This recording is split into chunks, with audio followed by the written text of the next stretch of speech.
அனைவருக்கும் வணக்கம். நான் தமிழரசி பாலமுருகன். இந்த பதிவில் நம்ம பார்க்க போகிறது நாளைய தினம் புதன்கிழமை ஆனி மாதத்தோட வளர்பிறை பஞ்சமி. இந்த நாளில் நிறைய பேர் குழந்தை வரம் கிடைக்காம ரொம்ப கஷ்டத்தில் தவிக்கிறாங்க. இந்த மாதிரி ஒரு பதிவு தரணும்னு எனக்கு ஐடியா இல்லை. ஆனால் கமெண்ட் செக்ஷனில் பார்த்தப்ப நீங்கள் பணம் சம்பந்தமான நிறைய விஷயங்கள் போடுறீங்க. ஆனால் குழந்தை வரம் எங்களுக்கு இல்லை, அதுக்கு ஏதாவது ஒரு நல்ல வழிபாடு சொல்லுங்கள். வாராகி எண்ணெயை நாளைக்கு நாங்கள் எப்படி வழிபடலாம், என்ன தீபம் ஏற்றலாம் அப்படின்ட்டு நிறைய பேர் கேட்டிருந்தாங்க.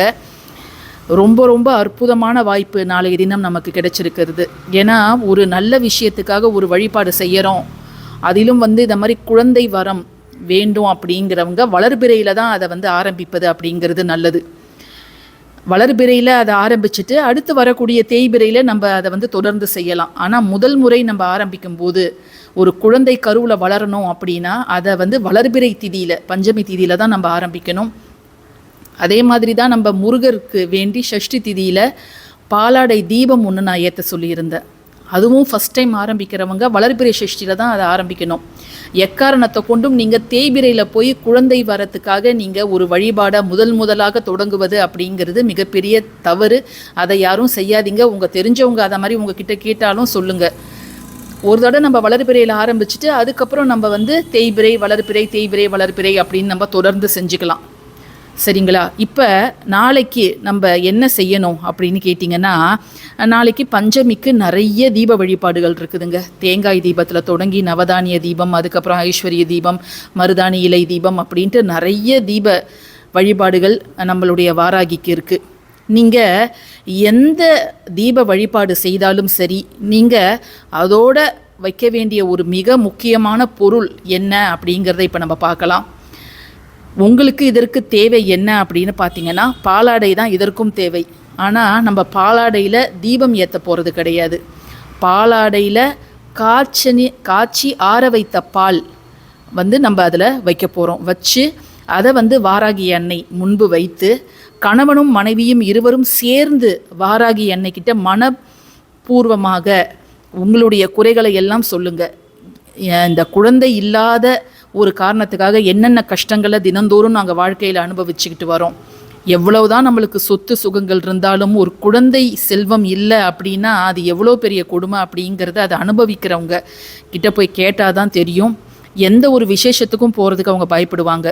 என்ன குழந்தை விசேஷம் இல்லையா, நல்ல நியூஸ் ஒன்றும் இல்லையா அப்படின்ட்டு சுற்றி இருக்கிறவங்க நான் உங்களை கேள்வி கணைகளால் நோகடிப்பாங்க. நீங்கள் வாராகி எண்ணெயையும் முருகனுக்கு ஷஷ்டி விரதம், வாராகிக்கு இதை மாதிரி பஞ்சமி நாட்களில் நீங்கள் இந்த ஒரு பொருளை மட்டும் நீங்கள் எந்த தீபம் ஏற்றினாலும் பரவாயில்லைங்க. இல்லை நான் எந்த தீபமும் ஏற்றலை அப்படின்னா கூட நீங்கள் உங்கள் வீட்டில் காமாட்சி அம்மன் விளக்கு ஏற்றி வச்சுருப்பீங்க இல்லையா, அந்த நேரத்தில் இதை நீங்கள் செய்யும்பொழுது தீபம் நிச்சயமாக எரியணும். இப்போ நாளைக்கு எந்த நேரத்தில் செய்யணும் அப்படின்னு கேட்டிங்கன்னா, பஞ்சமி தீதி இருக்கக்கூடிய நேரத்தில் எப்போ வேணாலும் நீங்கள் செய்யலாம்.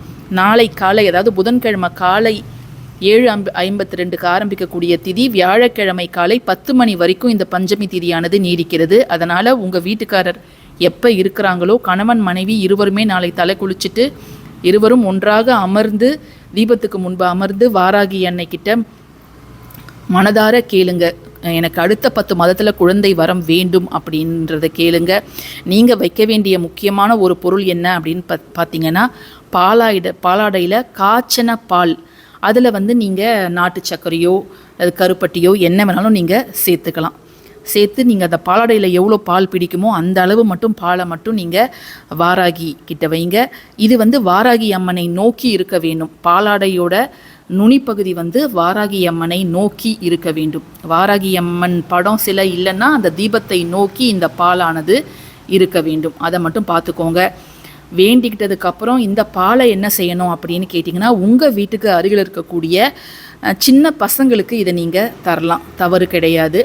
யாராவது பக்கத்து ஃப்ளாட்டில் இருக்கிறாங்க பசங்க, அவங்களுக்கு இதை தரலாம். ஆனால் இந்த காலகட்டத்தில் யாருமே இதை மாதிரி தரதை பிரசாதமாக தரதை கூட யாரும் வாங்கி குடிப்பதற்கு ரெடியாக இல்லை.